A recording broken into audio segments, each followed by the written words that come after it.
तर सरकारकडून गॅस वितरणासंदर्भात नियमावली जाहीर करण्यात आली। गॅस सिलेंडर कोणत्या भागामध्ये कशा पद्धतीने वितरण करायचं या संदर्भातले आदेश जारी करण्यात आले।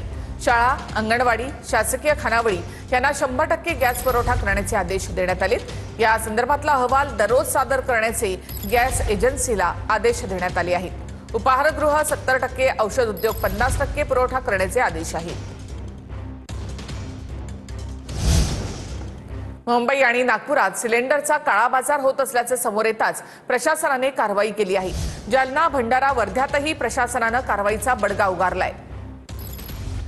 मुंबईतील वरळी परिसरात घरगुती आणि व्यावसायिक गॅस सिलेंडरची अवैध विक्री करणाऱ्या टोळीचा शिधा वाटप विभागाने पर्दाफाश केला।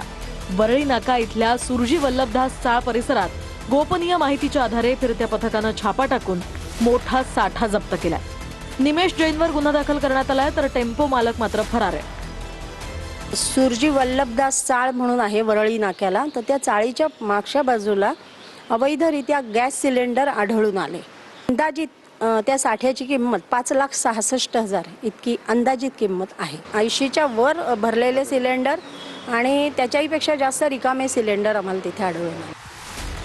ठाण्यातही गॅस सिलेंडरचा काळाबाजार रोखण्यासाठी जिल्हा प्रशासनाने कडक पावलं उचलली आहेत। गॅस एजन्सींवर लक्ष ठेवण्यासाठी शिधा वाटप विभागाकडून 72 निरीक्षकांची नेमणूक करण्यात आली आहे। काळाबाजार आढळल्यास संबंधित व्यक्ती किंवा एजन्सीवर गुन्हा दाखल करण्यात येणार आहे। निरीक्षकांकडून दररोज एजन्सीजना भेट देत सिलेंडरचा साठा आणि विक्रीची पाहणी करण्यात येणार आहे।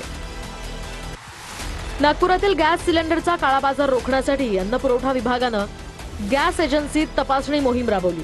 न्यू सुभेदार लेआउट परिसरातील गॅस एजन्सीमध्ये गेले 2 ते 3 दिवस ग्राहकांची मोठी गर्दी झाली होती।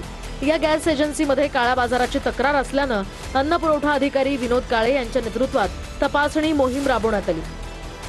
5 अधिकाऱ्यांची ही टीम आहे। एजन्सीच्या प्रमुखांशी चर्चा करून माहिती घेतली जात आहे, स्टॉकची माहिती। तर काही अधिकारी या ठिकाणी कम्प्युटरवर डेटा चेक करतायत की किती सिलेंडर दिलेले आहे, किती सिलेंडरचं वितरण व्हायचंय। सर, काय ऑनलाईन काय चेक करतायत?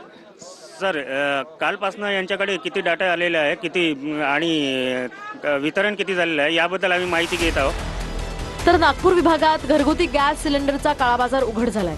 163 गॅस वितरकांच्या गोदामांची तपासणी करण्यात आली आणि या कारवाईमध्ये 110 सिलेंडर जप्त करण्यात आले, तर 5 जणांवर गुन्हेही दाखल करण्यात आले। गॅस सिलेंडर टंचाईच्या पार्श्वभूमीवर काळाबाजार रोखण्यासाठी अन्न आणि नागरी पुरवठा विभागाने ही धडक कारवाई केली आहे। जिल्ह्यात एलपीजी गॅसचा साठा पुरेसा प्रमाणात उपलब्ध असल्याची माहिती जिल्हाधिकारी अशिमा मित्तल यांनी दिली आहे। एलपीजी गॅसचा अनधिकृत साठा करत असतील किंवा किमतींपेक्षा जास्त दराने विक्री करत असतील तर नागरिकांनी माहिती द्यावी असं आवाहन जिल्हाधिकाऱ्यांकडून करण्यात आलंय।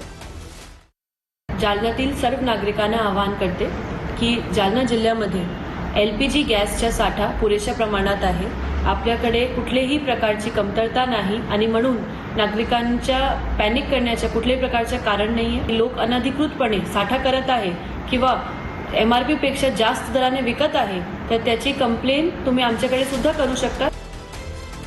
भंडारा जिल्हा पुरवठा विभागाने एका विशेष मोहिमेअंतर्गत राजीव गांधी चौकातील एका सीएससी या केंद्रावर धाड टाकली। या कारवाईत 37 गॅस सिलेंडर जप्त करण्यात आले।